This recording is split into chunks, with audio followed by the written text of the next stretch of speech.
സഹജമായ രോഗങ്ങൾ വന്ന് ഒരു ടെർമിനലി ഇല്ലായ പേഷ്യൻറ്റിനെ ആക്ച്വലി പിന്നെയും നമ്മൾ അവരെ ചികിത്സിച്ച് ബുദ്ധിമുട്ടാക്കുന്ന ചികിത്സ ചെയ്യാൻ പാടില്ല എന്നുള്ള എനിക്ക് അഭിപ്രായം. ആ സമയത്ത് നമ്മളൊരു മരണം നമ്മുടെ ജീവിതത്തിൽ സംഭവിക്കുമ്പോൾ നമുക്ക് നമ്മുടെ ഏറ്റവും അടുത്ത ആളുകളുടെ, നമ്മുടെ മക്കളോ ഭാര്യയോ അല്ലെങ്കിൽ ഏറ്റവും ക്ലോസ് റിലേറ്റീവ്സിൻ്റെ കൂടെ നമ്മുടെ അന്തിമ നിമിഷങ്ങൾ ചെലവഴിക്കാനാണ് ഏതൊരാൾക്കും ഇഷ്ടമുണ്ടാവുക.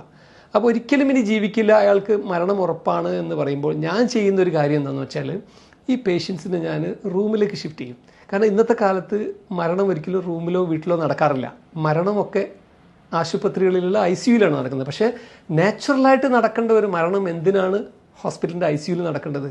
അത് എപ്പോഴും എല്ലാവരും അക്സെപ്റ്റ് ചെയ്ത് അതിൽ ആക്ച്വലി ഞാൻ പേഷ്യൻസിൻ്റെ ബൈസ്റ്റാൻഡേഴ്സിനെ പറഞ്ഞ് മനസ്സിലാക്കുകയും ചെയ്യും.